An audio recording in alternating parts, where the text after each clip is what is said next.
நான்காவது வார்த்தை. கர்த்தருடைய நாமத்துக்கு மகிமை உண்டாவதாக.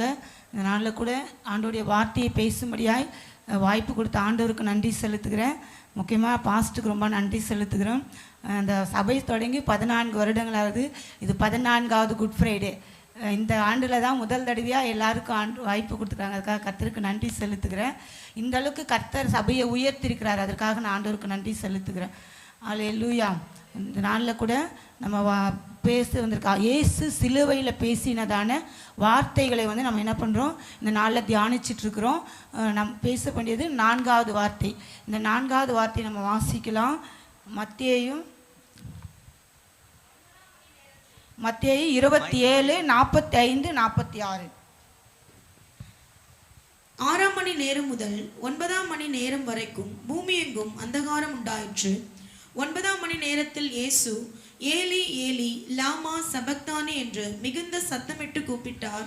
அதற்கு என் தேவனே ஏன் என்னை கைவிட்டீர் என்று அர்த்தமாம். அல்லேலூயா.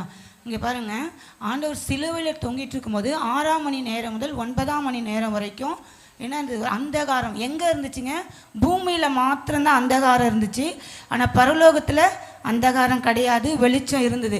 ஆனாலும் இந்த இடத்துல பார்த்தீங்கன்னா பிதாவின் முகம் இயேசுவுக்கு மறைக்கப்பட்டிருந்தது. அப்போது பூமியில் ஒரு பயங்கரமான அந்தகாரம், ஒருவரை ஒருவர் காணக்கூடாதபடிக்கு அந்தகாரம் இருந்தது.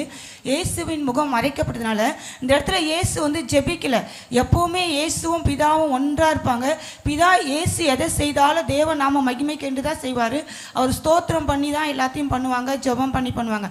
ஆனால் இந்த இடத்துல இயேசு ஜெபிக்கலை, கேள்வி கேட்குறார் பிதாவை. என் தேவனே என்னை ஏன் கைவிட்டீர் அப்படின்னு சொல்லி கேள்வி கேட்குறாரு. அப்போது ஒரு கைவிடப்பட்ட சூழ்நிலையில் இயேசு காணப்படுறார். எப்பவுமே ஒன்றாக இணைந்திருக்கிற பிதாவும் இயேசுவும் இந்த இடத்துல பிதாவின் முகம் இயேசுவுக்கு மறைக்கப்பட்டு கைவிடப்பட்ட சூழ்நிலையில் இருக்கும் பொழுது கேள்வி கேட்குறாரு. இவர் உங்கள் முகத்தை எனக்கு காட்டுங்க அப்படின்னு சொல்லி ஜெபிக்கலை, வேண்டுதல் செய்யலை, கேள்வி கேட்குறாரு. ஏன் என்னை கைவிட்டீங்க அப்படின்னு சொல்லி கேள்வி கேட்குறாரு. அந்த கேள்விக்கான பதிலை நம்ம பார்க்கலாம். ஏசாயா 59:2 வசனம். உங்கள் அக்கிரமங்களே உங்களுக்கும் உங்கள் தேவனுக்கும் நடுவாக பிரிவினை உண்டாக்குகிறது. ஒரு நிமிஷம் சிஸ்டர். நம்மளுடைய அக்கிரமங்களே தேவனுக்கும் நமக்கும் நடுவாக பிரிவினை உண்டாக்குறது. இதுவரைக்கும் பிரியாதிருந்த இயேசுவுக்கும் பிதாவுக்கும் நடுவில் அக்கிரமங்கள் நிமித்தம் ஒரு பிரிவினை உண்டாயிருச்சு. அடுத்த காரியம், உங்கள் பாவங்களை அவர் உங்களுக்கு செவிகொடாதபடிக்கு அவருடைய முகத்தை உங்களுக்கு மறைக்கிறது. நம்முடைய பாவங்கள், பிதாவானவர் இயேசுவுக்கு செவி கொடுக்காதபடிக்கு பிதாவினுடைய முகத்தை என்ன பண்ணிருச்சு? இயேசுவுக்கு மறைச்சிருச்சு. அப்போ இயேசு என்ன அக்கிரமம் பண்ணாரு? இயேசு என்ன பாவம் செஞ்சாரு? அதனால தான் இயேசு கேள்வி கேட்குறாரு. நான் என்ன பண்ணேன்? எதுக்காக நீங்கள் என்னை கைவிட்டீங்க? நான் எந்த அக்கிரமும் பண்ணல, எந்த பாவமும் பண்ணல, ஆனால் எதுக்காக நீங்கள் என்னை கைவிட்டீங்கன்னு கேள்வி கேட்குறாரு பிதா கிட்ட இயேசு. அதற்கு அப்போது அவருடைய முகம் மறைக்கப்படுது. அப்போ எதனால் இயேசு கைவிடப்பட்டாருன்னு பாருங்கள். ஏசாயா 53:5 வசனம். நம்முடைய மீறுதல்கள் நிமித்தம் அவர் காயப்பட்டு நம்முடைய அக்கிரமங்கள் நிமித்தம் அவர் நொறுக்கப்பட்டார். நமக்கு சமாதானத்தை உண்டு பண்ணும் ஆக்கினை அவர் மேல் வந்தது. போதும் சிஸ்டர். அப்போது இந்த மீறுதல் யாருடையது? இந்த அக்கிரமத்தினால பிதாவுக்கும் இயேசுவுக்கும் பிரிவினை உண்டாச்சு. பாவத்தினால பிதாவின் முகம் இயேசுவுக்கு மறைக்கப்பட்டது. இந்த அக்கிரமம் யாருடையது? இந்த பாவம் யாருடையது? இந்த மீறுதல் யாருடையது? நம்மளுடையது. 12வது வசனத்தை படிங்க சிஸ்டர். அது ஏசாயா. அவர் தம்முடைய ஆத்துமாவை மரணத்தில் ஊற்றி அக்கிரமக்காரரில் ஒருவராக எண்ணப்பட்டு அநேகருடைய பாவத்தை தாமே சுமந்து அக்கிரமக்காரனுக்காக வேண்டிக் கொண்டது நிமித்தம் அநேகரை அவருக்கு பங்காக கொடுப்பேன்.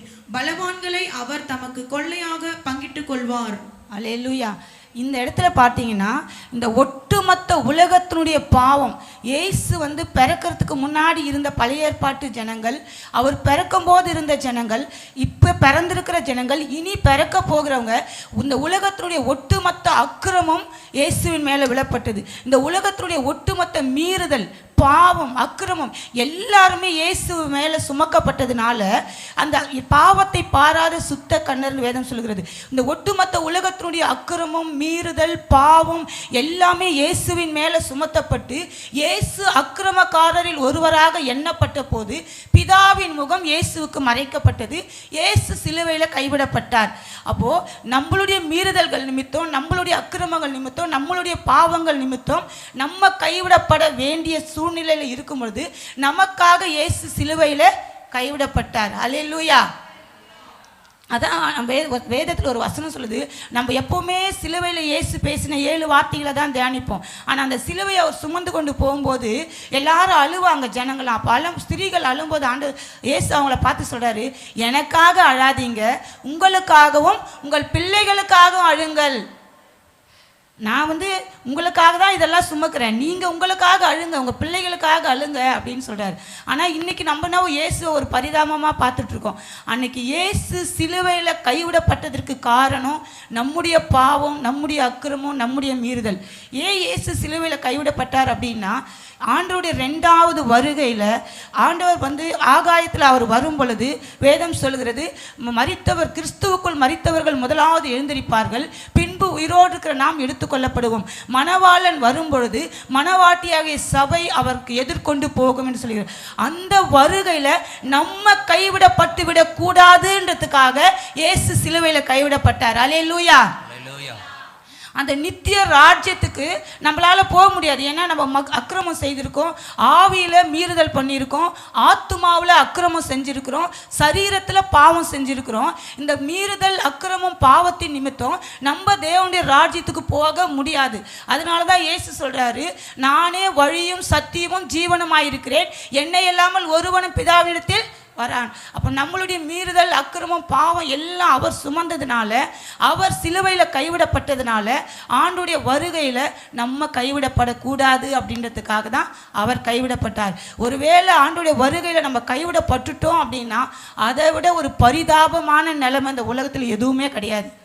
அதுக்கப்புறம் நம்ம என்ன பண்ண முடியாது, தேவராஜ்யத்துக்குள்ளே போக முடியாது. ஒன்று பரலோகம், அப்படி இல்லைன்னா நரகம். இதுக்கு நடுவில் எதுவுமே கிடையாது. அந்த நரகத்துக்கு நம்ம போயிடக்கூடாதுன்றதுக்காக தான் இயேசு பூமியில் பிறந்தது.